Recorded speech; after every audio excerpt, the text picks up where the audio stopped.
ओम नमो नारायण। आज आश्विन मास कृष्ण पक्ष का आखिरी गुरुवार है और आज के दिन भगवान विष्णु जी की पूजा अर्चन करना अत्यंत ही शुभ फलदायी माना जाता है। पितृ पक्ष में भगवान विष्णु की उपासना करना अत्यंत ही शुभ फलदायी माना जाता है। और आज के दिन बृहस्पतिवार के दिन बृहस्पतिवार व्रत कथा सुनने का भी विधान है।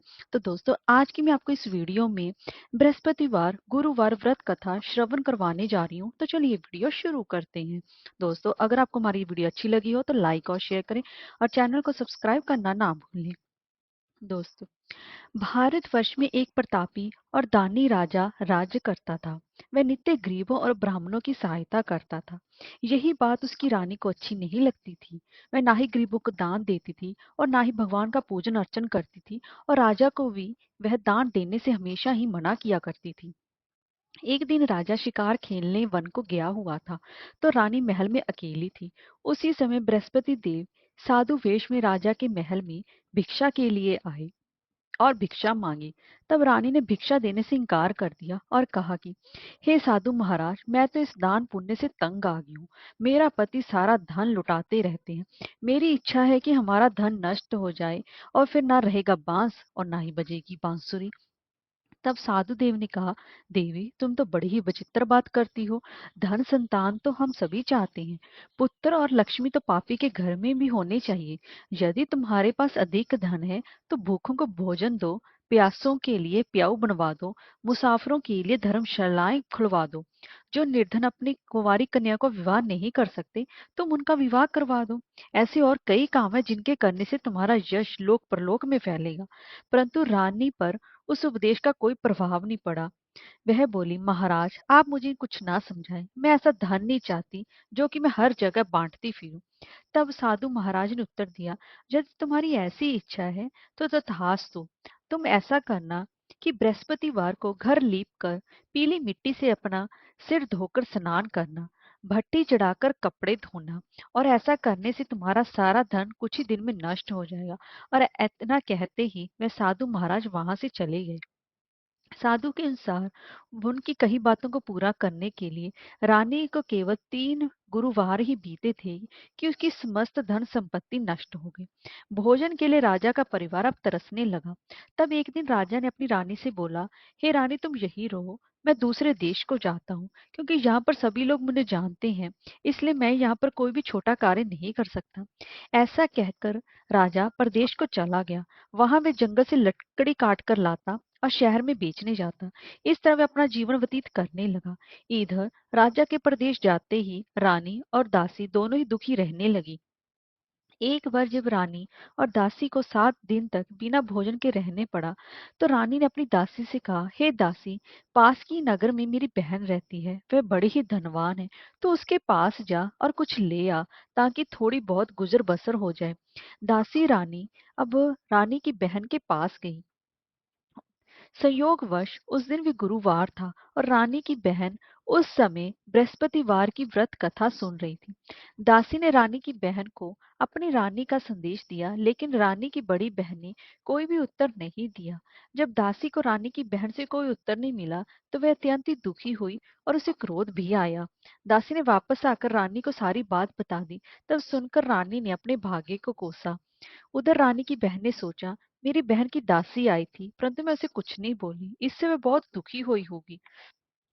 कथा सुनकर और पूजन समाप्त करके वे अपनी बहन के घर आई और कहने लगी, हे बहन, मैं बृहस्पतिवार का व्रत कर रही थी। तुम्हारी दासी जब मेरे घर आई थी, परंतु जब तक कथा होती है तब तक ना तो उठते हैं और ना ही बोलते हैं, इसलिए मैं नहीं बोली।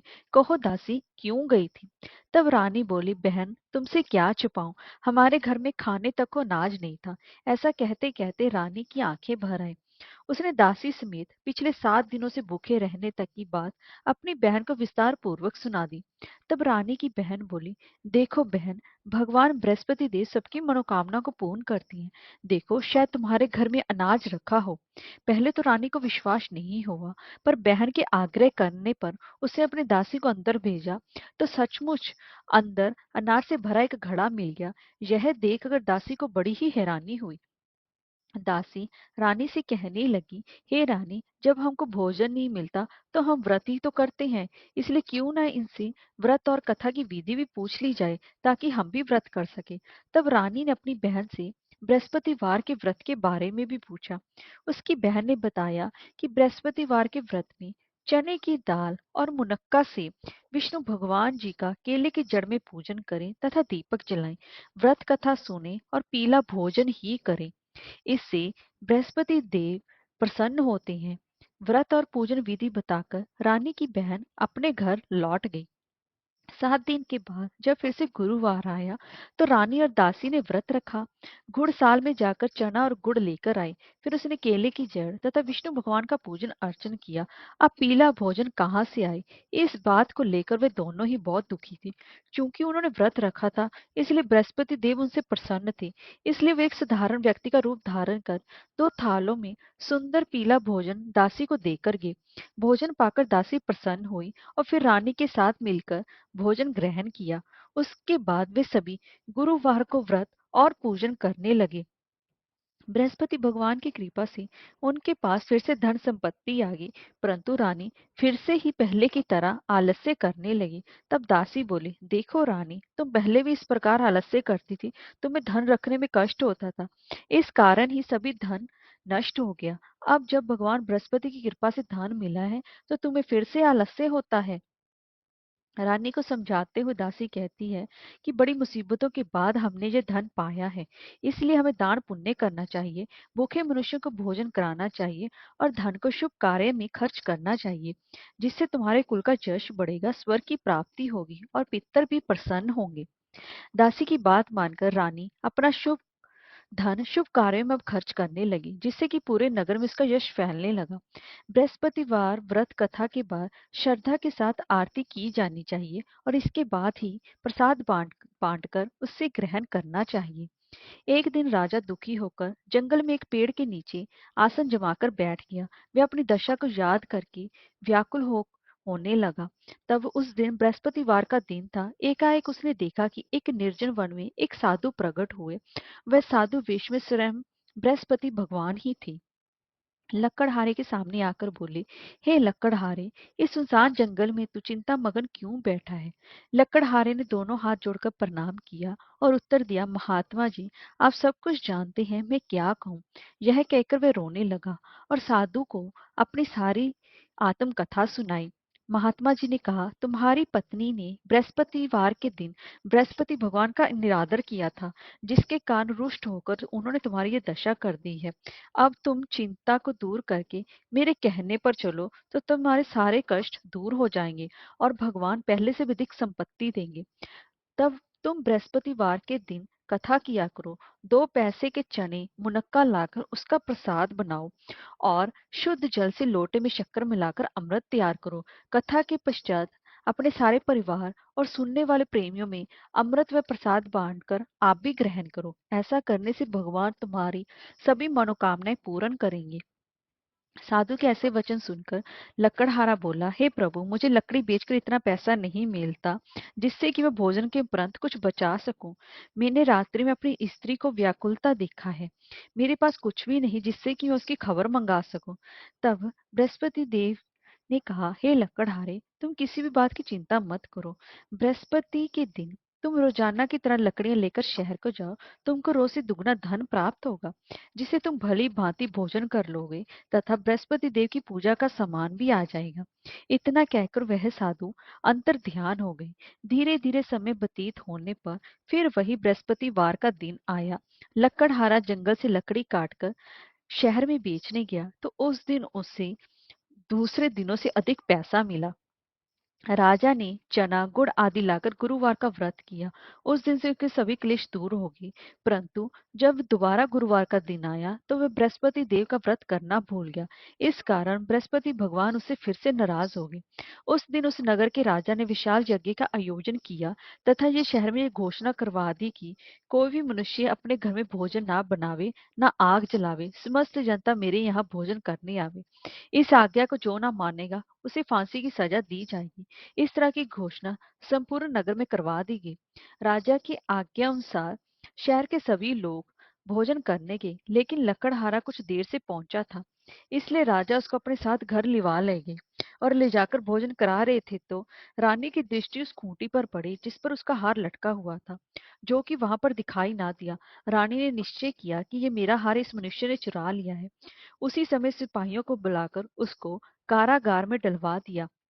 जब लक्कड़हारा कारागार में पड़ गया और बहुत दुखी होकर विचार करने लगा, तो ना जाने कि कौन से पूर्व जन्म के कर्म से मुझे ये दुख प्राप्त हुआ है। उसी साधु को याद करने लगा जो कि उस दिन जंगल में मिला था।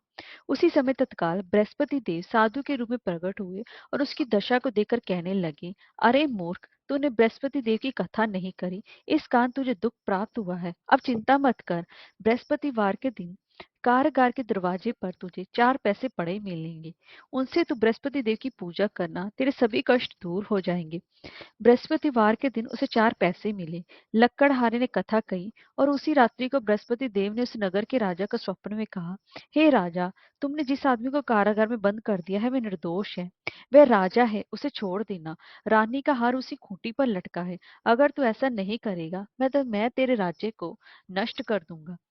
इसी तरह रात्रि को स्वप्न में देखकर राजा प्रातःकाल उठा और खूंटी का हार देकर लक्कड़हारे को बुलाकर क्षमा मांगी तथा लक्कड़हारे को योग्य सुंदर वस्त्र आभूषण देकर विदा कर दिया। बृहस्पति देव जी की आज्ञा अनुसार लकड़हारा अपने नगर को चल दिया। राजा जब अपने नगर के निकट पहुंचा तो उसे बहुत ही बड़ा आश्चर्य हुआ।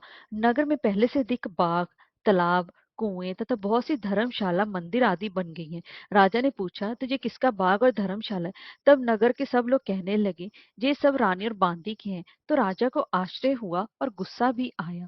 जब रानी ने खबर सुनी कि राजा आ रहा है, तो उन्होंने अपनी दासी से कहा, हे दासी, देख राजा हमको कितनी बुरी हालत में छोड़ गए थे। हमारी ऐसी हालत देखकर वे लौट ना जाएं, इसलिए तू दरवाजे पर खड़ी हो जा। आज्ञा अनुसार दासी दरवाजे पर खड़ी हो गई। राजा आए तो उन्हें अपने साथ लिवा लाई। तब राजा ने क्रोध करके अपनी रानी से पूछा, ये धन तुम्हें कैसे प्राप्त हुआ है? तब उन्होंने कहा, हमें यह सब धन बृहस्पति देव जी के व्रत के प्रभाव से प्राप्त हुआ है। राजा ने निश्चय किया कि रोज बाद वे सभी बृहस्पति देव का पूजन करते हैं, परंतु मैं प्रतिदिन दिन में 3 बार कहानी तथा रोज व्रत किया करूंगा। अब हर समय राजा के दुपट्टे में चने की दाल बंधी रहती तथा दिन में वह 3 बार कहानी कहता। एक रोज राजा ने विचार किया, चलो अपनी बहन के यहाँ हो आए। इस तरह निश्चय कर राजा घोड़े पर सवार हो अपनी बहन के यहाँ को चलने लगा। मार्ग में उसने देखा कि कुछ आदमी एक मुर्दे को लिए जा रहे हैं। उन्होंने रोककर राजा कहने लगा, अरे भाइयों, मेरे बृहस्पति देव की कथा सुन लो। वे बोले, लो, हमारा तो आदमी मर गया है, इसको अपनी कथा की पड़ी है। परंतु कुछ आदमी बोले, अच्छा कहो, हम तुम्हारी कथा भी सुनेंगे।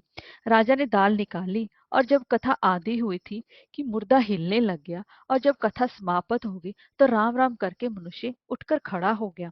आगे मार्ग में उसे एक किसान खेत में हल चलाता मिला। राजा ने उसे देखकर उससे बोले, अरे भैया, तुम मेरी बृहस्पतिवार की कथा सुन लो।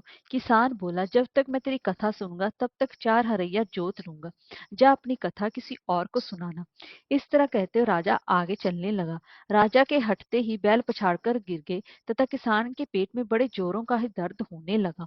उसी समय उसकी माँ रोटी लेकर आई। उसने जब ये देखा तो अपने पुत्र से सब हाल चाल पूछा। तब बेटे ने अपना सभी हाल कह दिया। तो बुढ़िया दौड़ी दौड़ी उस घुड़सवार के पास गई और उससे बोली कि मैं तेरी कथा सुनूंगी, तू अपनी कथा मेरे खेत पर चलकर ही कहना। राजा ने बुढ़िया के खेत पर जाकर कथा कही, जिससे सुनते ही वह बैल उठ खड़े हुए तथा किसान के पेट का दर्द भी बंद हो गया। फिर राजा अपनी बहन के घर पहुंचा। बहन ने भाई की खूब मेहमानी की। दूसरे रोज प्रातः का राजा जगा तो वह देखने लगा कि सब लोग ही भोजन कर रहे हैं। राजा ने अपनी बहन से कहा, ऐसा कोई मनुष्य है जिसने भोजन नहीं किया हो? मेरी बृहस्पतिवार की कथा सुन ले। बहन बोली, हे भैया, ये देश ऐसा ही है, पहले यहाँ लोग भोजन करते हैं, बाद में कोई अन्य काम करते हैं। अगर कोई पड़ोस में हो तो मैं देख आऊं। वह ऐसा कहकर देखने चलेगी, परंतु उसे कोई भी ऐसा व्यक्ति नहीं मिला जिसने भोजन ना किया हो। अंत वह एक कुम्हार के घर गई जिसका कि लड़का बीमार था। उसे मालूम हुआ कि उनके यहाँ 3 रोज से किसी ने भोजन नहीं किया है। रानी ने अपने भाई की कथा सुनने के लिए कुमार से कहा तो वह तैयार हो गया। राजा ने जाकर बृहस्पतिवार की कथा कही, जिसको सुनकर उसका लड़का ठीक हो गया। अब तो राजा की प्रशंसा होने लगी। एक रोज राजा ने अपनी बहन से कहा, हे बहन, हम अपने घर को जाएंगे, तुम भी तैयार हो जाओ। राजा की बहन ने अपनी सास से कहा। सास ने कहा, हाँ चली जा, परंतु अपने लड़कों को मत ले जाना, क्योंकि तेरे भाई के कोई भी औलाद नहीं है। बहन ने अपने भैया से कहा, हे भैया, मैं तो चलूंगी पर कोई बालक नहीं जाएगा। राजा बोला, जब कोई बालक नहीं चलेगा तब तुम ही क्या करोगी। बड़े दुखी मन से राजा अपने नगर को लौट आया। राजा ने अपनी रानी से कहा, हम निर्वंशी हैं, हमारा मुंह देखने का धर्म नहीं है और कुछ भोजन आदि नहीं किया। रानी बोली, हे प्रभु, बृहस्पति देव ने हमें सब कुछ दिया है, वह हमें औलाद अवश्य देंगे। उसी रात को बृहस्पति देव ने राजा से स्वप्न में कहा, हे राजा, उठ, सभी सोच त्याग दे, तेरी रानी गर्भ से है। राजा की ये बात सुनकर रानी बड़े ही खुश हुई। 9वें महीने में इसके गर्भ से एक सुंदर पुत्र पैदा हुआ। तब राजा बोला, हे रानी, स्त्री बिना भोजन के रह सकती है, पर बिना कहीं नहीं रह सकती। जब मेरी बहन आवे तो मुझसे कुछ मत कहना मत। रानी ने सुनकर हाँ कर दिया। जब राजा की बहन ने यह शुभ समाचार सुना तब बहुत खुश हुई तथा बधाई लेकर अपने भाई के यहाँ आई। तब रानी ने कहा, घोड़ा चढ़कर तो नहीं आई, गधा चढ़कर ही आई। राजा की बहन बोली, भाभी, मैं इस प्रकार ना कहती, तुम्हें औलाद कैसे मिलती। बृहस्पति देव ऐसे ही हैं, जैसी जैसके मन में कामनाएं हैं वे सभी को पूर्ण करते हैं। जो सदा भावना पूर्वक बृहस्पतिवार का व्रत करता है, वह कथा पढ़ता अथवा सुनता है, दूसरों को सुनाता है, बृहस्पति देव उसकी सभी मनोकामनाएं पूर्ण करते हैं। ओम नमो नारायण।